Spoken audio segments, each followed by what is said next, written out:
Delilah Summers hadn't meant to crash the gala, she just wanted to drop off the floral arrangements her boss forgot to deliver, then vanish unnoticed. But 3 steps into the glass-walled ballroom of the Lexington Hotel, she realized there was no such thing as unnoticed in a place like this. The room glittered. Chandeliers hung like frozen fireworks, champagne flutes sparkled in every hand, and everyone was dressed like they were auditioning for a magazine cover. Delilah, in her work jeans, oversized cardigan, and scuffed sneakers, looked like a mistake. And then she made another one. She bumped straight into a man carrying 2 glasses of wine. Liquid splashed across his tuxedo shirt, and he let out a sharp, irritated huff. "Watch where you're going." I'm so sorry," she stammered, backing away with wide eyes. "I didn't mean to, of course you didn't," he said, eyes flicking over her outfit. "Who even let you in here?" Before Delilah could explain, another man stepped between them. "Is there a problem?" he said, voice low and calm, too calm, like a blade sheathed in silk. The rude man blinked.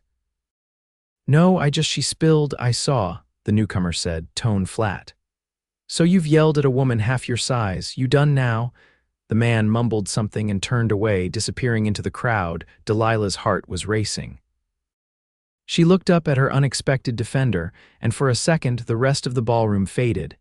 He was tall, broad-shouldered, dressed in a tailored black tux that fit like it was made for him, and it probably was. His jaw was strong, his features sharp, and his dark hair was perfectly styled.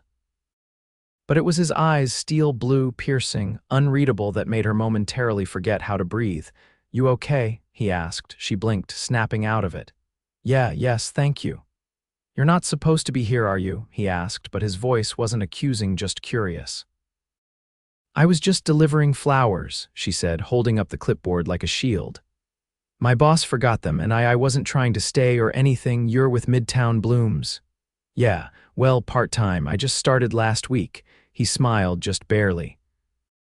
"Then you've had a rough first week." Delilah gave a small, nervous laugh. "You could say that." Something flickered in his gaze, something thoughtful. Then he reached into his pocket and pulled out a black card. "Stay for a drink." "Consider it an apology on behalf of my guest." She stared at the card. "I really shouldn't, I insist," he said, and it wasn't pushy. It was protective, like he knew if she walked out now, she'd carry that embarrassment all the way home. She took the card. "I'm Kieran Langston," he said, offering his hand. Of course he was. The Kieran Langston, CEO of Langston Holdings, billionaire, real estate mogul. On the cover of Forbes just last month, Delilah hesitated, then shook his hand. "Delilah Summers. Pretty name," he said. "Come on, Delilah. Let's make your night better." He led her through the crowd like it parted just for him. Waiters stepped aside, guests nodded respectfully. Kieran wasn't just the host, he owned the building, the company that built it, and probably half the people in the room. They reached a private bar tucked into the corner of the ballroom. Kieran ordered 2 drinks without asking her preferences, and somehow still got them exactly right. "You didn't have to step in back there," she said, accepting the glass. "I didn't like the way he looked at you," he said simply. Her cheeks warmed. "You didn't even know me." "I didn't have to." She took a sip, then asked, "Is it always like this? These events?" He looked around. "Fake smiles, boring conversations, people who want things from you." "Yeah, pretty much." "Sounds exhausting." "It is," he said, then looked at her. "But tonight got a little more interesting." Delilah glanced down at her mismatched socks and laughed. "You're just being nice." "No, I'm being honest." She looked up. He wasn't smiling. He was watching her like she was a puzzle he didn't expect to like solving. "I should go," she said, setting down her glass. "I still have the van double parked." He nodded, but didn't move. "Let me walk you out."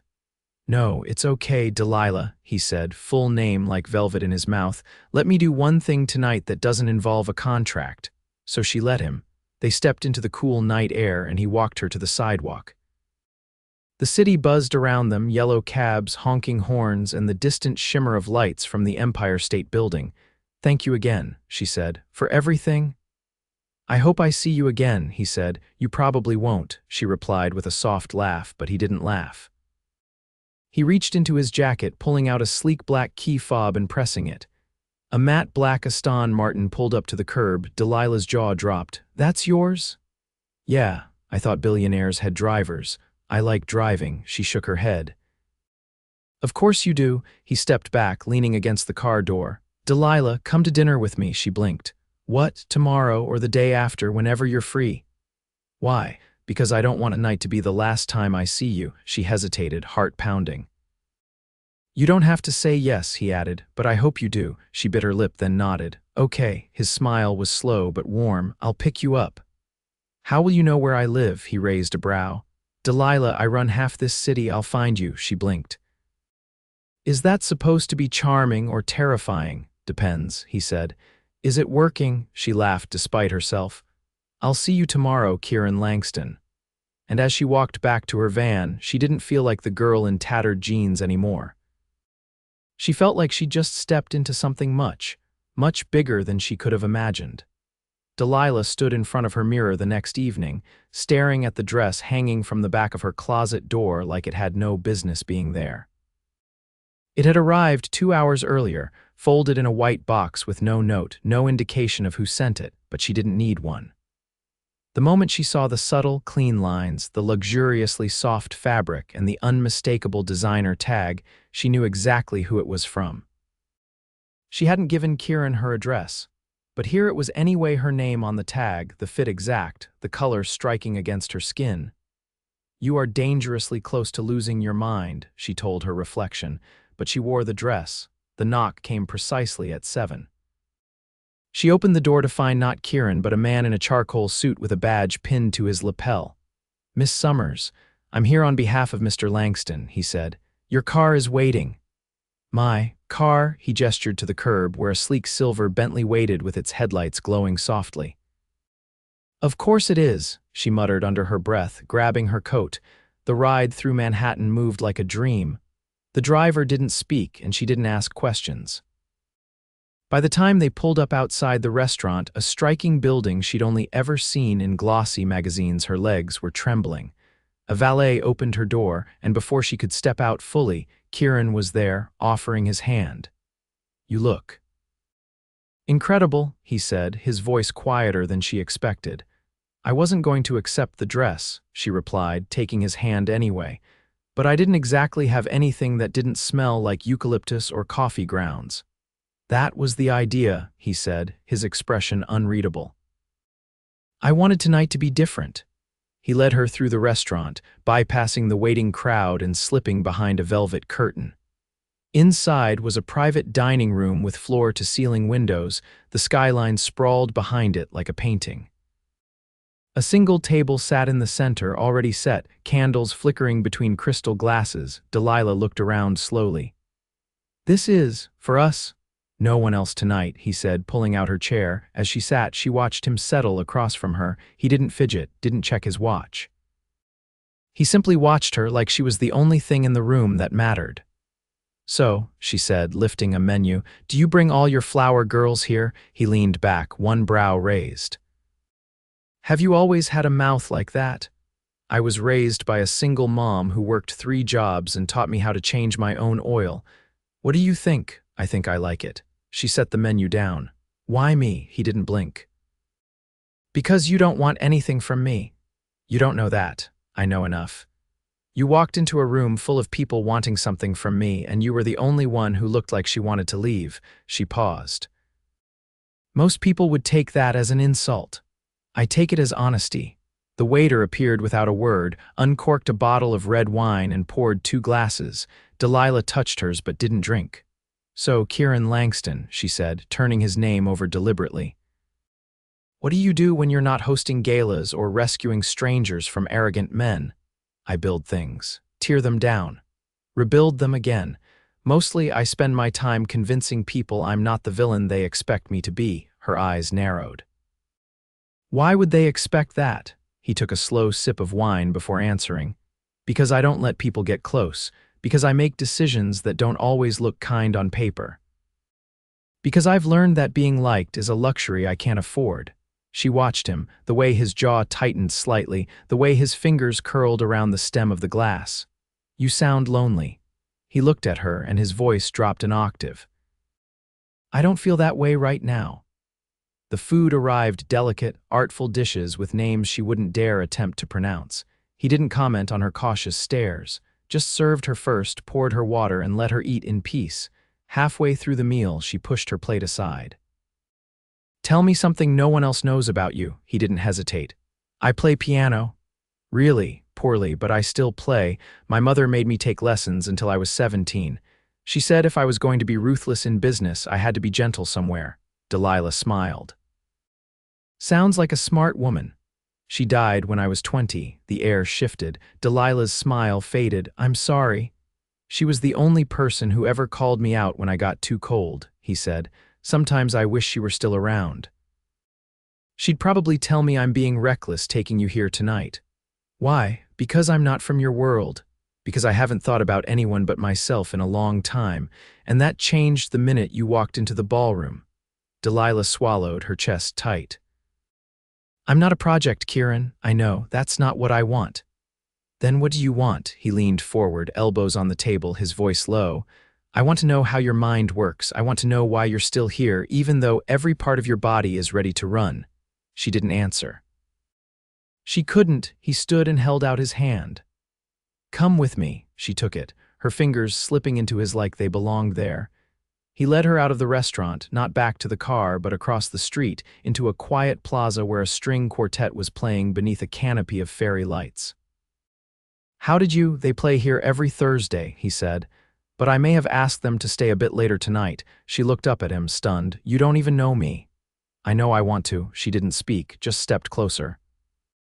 And as the music swelled, he pulled her into a slow dance beneath the lights. Strangers passing by like background noise to something neither of them could quite explain. She rested her head against his shoulder, and for the first time in a long time, Delilah didn't feel like she had to defend herself or explain who she was. She just felt seen. And maybe, just maybe, safe. Delilah didn't expect to see him again so soon. She certainly didn't expect him to show up at Midtown Blooms on a Monday morning, standing inside the cramped shop like he belonged there, towering over bouquets and pots of lavender like some misplaced sculpture. Her hands, wrapped in garden gloves and soaked in soil, froze mid-arrangement. Kieran stood near the register, arms crossed, dressed in a slate gray suit that looked criminally out of place beside a display of novelty cactus mugs. His eyes met hers, unreadable beneath the soft hum of the store's overhead lights. "You really shouldn't be here," she said, walking over with dirt on her apron and suspicion in her voice. "Probably not," he said. "You left your scarf in the car." She frowned. "You came all the way here to return a scarf?" "I don't like loose ends." "That's rich, considering you've probably got assistants who could have mailed it." "I didn't want to." She stared at him, then slowly reached for the scarf folded neatly in his hand. "Thanks." He didn't move. "You didn't answer my call." "I wasn't sure what to say." "Try telling me what's actually going through your head." "You're not entitled to that." "No," he said. "But I'd like to be." Delilah glanced at the back room where her boss was humming along to a jazz playlist and pretending not to eavesdrop.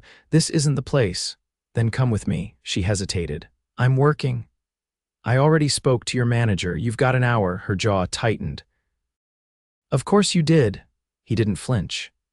"There's a place around the corner. Quiet." She followed him out, not because she trusted him completely, but because something in his voice, low, direct, made her believe he wouldn't waste her time with anything that didn't matter. They ended up in a small cafe tucked between a tailor's shop and an antique bookstore. The inside was dim, warm, and serene. A single booth near the back gave them privacy without isolation. As soon as they sat, he leaned forward. "I need to know what you're thinking, Delilah." She folded her hands. "I'm thinking that this doesn't make sense." "Why not?" "Because I don't know what this is or what you want from me. I want to know you, not the version you give strangers, the real one." She leaned back, skeptical. "You think you can just walk in here, throw money at the air, and I'll fall into your arms like every other woman who's ever blinked at you on a yacht?" "I've never taken anyone dancing in a plaza." She didn't answer. The silence stretched. He continued, quieter. "I grew up watching people lie to get close to my father, manipulate, smile with knives behind their backs. I learned early on how to spot sincerity, and I saw it in you." her fingers curled against the table. I'm not interested in becoming your temporary distraction. Then don't be, she blinked. What does that mean? It means I'm not looking to forget you tomorrow or next week. I've had enough of disposable things. Delilah exhaled. You barely know me. I know more than you think. I know you hesitate before speaking when you care how it lands.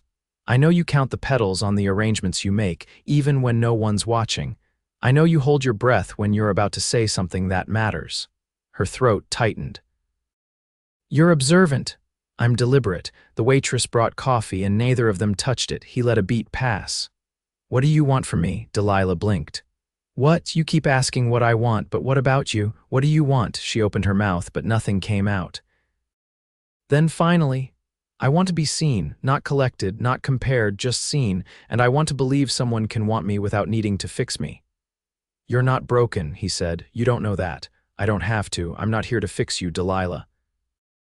I'm here because being near you is the first thing I've done in years that doesn't feel like a transaction. She looked away. I'm scared. So am I. Her eyes snapped back to his. He nodded. I've spent most of my life building walls so high no one could get near me. I don't know how to do this the right way, but I know I don't want to do it without you. The words settled between them heavy, terrifying, real. Finally, she whispered, I don't like fancy places or being the center of attention. I don't know which fork goes with what. Then we'll eat with our hands. She laughed before she could stop it, covering her mouth with a hand. You're ridiculous, he smiled. Maybe, but I'm not walking away from this. Delilah looked at him, really looked, past the polished surface. Past the wealth, past the power, and what she saw wasn't perfect, it was better. I'll give you a chance, she said softly, but only if you promise not to treat me like I'm temporary. I wouldn't dare. The cafe door opened, letting in a gust of wind and a few leaves. But inside, everything between them stayed warm. As they stood to leave, he brushed his hand lightly against hers, not possessive, not demanding. Just there, quiet, steady, and this time she didn't pull away. Rain streaked across the windows of Kieran's penthouse, softening the glitter of the skyline behind it. The fire had been lit more out of instinct than need, but its warmth filled the cavernous space with a strange kind of comfort one Delilah hadn't expected to feel in a place so far from her own world. She stood by the piano, not touching it, just watching its polished surface reflect the flicker of firelight. Kieran watched her from the sofa, legs stretched out, tie discarded, white shirt unbuttoned at the collar. The silence between them wasn't tense. It was waiting. I didn't know you had a place like this, she said quietly. I don't show it to many people. She turned to face him. Why me? He didn't move. Because I trust you. Delilah crossed the room slowly, her bare feet whispering against the rug. She sat beside him, not close enough to touch, but close enough to feel the shift in the air. That's a big thing to say, she whispered, especially for a man who built an empire on not trusting anyone. I don't need reasons to trust you, I need reasons not to. And I haven't found any. She looked into his eyes, and for the first time there was nothing guarded in them. You scare me, she admitted. He leaned in slightly. Why? Because this feels like it could matter. It does, Delilah's breath caught. I'm not used to being someone who matters. You are. The words settled deep. He reached for her hand, not to pull her in, but to anchor her. I want you to know something. Last night I canceled a deal I've been chasing for 2 years, because it would have meant flying to Tokyo for 3 weeks. And I didn't want to leave, she stared at him. That deal was worth millions, he nodded, but it would have cost me something else. What? You? Delilah tried to speak, but the words tangled in her throat. Kieran continued. I've spent my life believing love was a liability. Something that made you weak, but you've made me realize it's the opposite. Loving you makes me sharper. It makes me think about the future for the first time in a way that has nothing to do with profits. She blinked. You love me? Yes, her eyes filled instantly. You can't just say that. I'm not just saying it, she shook her head. You don't even know if I can do this. I don't understand your world. I'm not polished. I'll never blend into your circles. I don't want someone who blends in. I want someone who changes the air in the room. Delilah's voice cracked. What if I'm not enough? You already are. The tears came, silent and sudden. She laughed through them, pressing her hands to her face. I never cry, she mumbled. I know. He reached for her then, pulling her gently into his arms. She sank against him, gripping the fabric of his shirt. I'm not asking you to change, he said into her hair. I'm asking you to stay. She leaned back, searching his face. You mean that? I've never meant anything more. There was a long beat of quiet before she smiled, small, real, trembling. Then ask me, he sat straighter. What? Ask me the thing you're too careful to say. Kieran didn't hesitate. Move in with me. Delilah's heart thudded. That wasn't what I thought you were going to say. I know, that one comes next, she blinked. Next, I'm not proposing yet, but I will when you're ready, when we're ready. And it won't be in front of a crowd or on some rooftop with a string quartet. It'll be in a place that matters to you. Because what matters to you matters to me. She leaned forward slowly, lips brushing his, breath warm against his skin. I'm terrified, she whispered. So am I, he replied, but I'd rather be terrified with you than safe without you. They kissed, then not tentative, not uncertain. It was the kind of kiss that unraveled everything tight inside her, that told her she could finally stop running. Later, as they stood by the window, his arms around her, the city stretched out below like a field of stars, she asked. What happens now? He kissed the top of her head. Now we live. You and me, no contracts, no expectations, just us. Delilah smiled slowly, letting her head rest against his chest. I never thought I'd find this, she said. You didn't find it, he replied. You made it just by walking into that ballroom. She laughed softly. You know, I almost didn't go in. Thank God you did. Outside, the rain slowed, the clouds beginning to clear, and inside, wrapped in each other, they stood in the quiet certainty that whatever came next, they'd face it together, fully, fiercely, forever. Delilah stepped out of the elevator and into the Langston Foundation's spring benefit gala, her hand tucked into the crook of Kieran's arm. The event was held in the newly restored Landmark Theater, a building Kieran had quietly saved from demolition and transformed into an Art Deco masterpiece.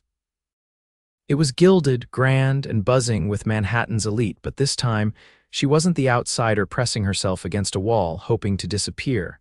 She wore a midnight blue gown with a plunging back and delicate embroidery along the hem.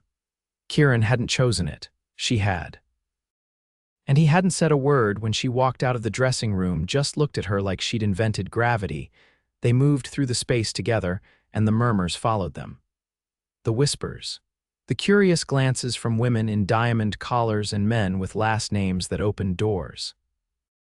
But Kieran didn't flinch. He introduced her as his partner, not date, not guest, not +1, partner, Mrs. Langston, someone said, mistaking the title. Delilah lifted a brow. Not yet. Kieran turned toward her with a look she hadn't seen before, something quiet and unreadable. She turned her attention elsewhere before she could think too hard about it. The event was a fundraiser for youth arts programs across the city, and Delilah had volunteered to help curate the floral installations. She'd spent the last 2 weeks coordinating deliveries, handpicking arrangements, and collaborating with local artists to blend the displays into the theme. Your work's already being photographed, Kieran said, gesturing to one of the suspended gardens near the stage. I'm still waiting for someone to knock over the centerpieces, she replied. They won't. You don't know that. I do, he leaned in, because I saw the guest list, and the only person here clumsy enough to do that is me. She laughed, and the tension unraveled from her shoulders. Later, after the speeches and the charity auction, Kieran vanished. One moment he was beside her, the next he was gone. Delilah scanned the crowd, but he was nowhere near the press line, nor in the board members' circle near the bar. Before she could panic, a woman in a headset approached. Miss Summers, he's asked for you to come backstage. Delilah followed her through the velvet curtains and down a hallway lit with old sconces. The backstage area smelled faintly of sawdust and fresh paint. She passed the dressing rooms, the costume racks, and then stepped onto the darkened stage, where a single spotlight illuminated a grand piano at center. Kieran sat behind it, his sleeves rolled, fingers resting on the keys. She froze. What is this? He looked up. You once said you weren't sure what we were, I remember. I've been thinking about that, about how to answer it. I realized there's no perfect way, but I do know this. He began to play. It wasn't flawless. There were uneven notes, hesitant chords, and a moment where he paused too long between bars, but it was raw, honest, the kind of music that sounded like a confession. When he finished, he stood, walked to her, and took her hands. "I never planned for you. I didn't think I had space for something real, but you made space. You made everything else feel quieter." Delilah's chest tightened. "Kieran, I don't want a future that doesn't have you in it. I don't need a timeline. I don't need a label, but I do need you, every version of you. Even the ones you're still becoming." She swallowed hard. "Are you asking me to marry you?" He shook his head. "Not yet, but I'm asking for everything else. I'm asking you to build a life with me, not just visit mine. I want us to create something that's ours. Something no one else can touch." Delilah hesitated only a moment. "I want that too." He kissed her then, not rushed, not desperate, just sure, certain. And when they stepped off the stage, hand in hand, the crowd inside the theater had no idea that the most important moment of the evening hadn't happened in front of cameras, but behind a drawn curtain. 2 months later, they opened Summers and Langston, a nonprofit floral design initiative that trained underserved youth in event design. Delilah ran the creative side. Kieran handled the funding. Neither of them cared for titles, but when pressed, he'd refer to her as co-founder, and then, only when she wasn't around to roll her eyes at the formality. They bought a brownstone in Brooklyn. Not because it was grand, it wasn't, but because it had a greenhouse out back and a creaky staircase that made her laugh every time it groaned under his weight. They didn't rush anything. They didn't need to. One evening, while she was barefoot in the kitchen arranging daffodils in a chipped vase, he came in holding a small box. No speech, no performance, just him steady and quiet. "I've had this for a while," he said. "I've just been waiting for the moment that felt like us." She opened it to find a ring not flashy or oversized, but elegant and meaningful. Inside the band, a single word was engraved, rooted. She said yes, not because of the ring, not because of the promise, but because she already knew this wasn't a story about being rescued. It was one about being chosen, and she chose him back. They married in a garden behind the brownstone, surrounded by wildflowers and people who loved them without conditions. No press, no strangers. Just vows spoken under strings of lights while the city hummed in the distance. Afterward, he pulled her into a dance on the uneven stone path, and she kissed him like he was the only thing that had ever made sense. Delilah never stopped designing. He never stopped building. But now they did it together. And every morning, without fail, she found a new flower waiting on her pillow. No note, no explanation, just a reminder that even the most unlikely things can bloom.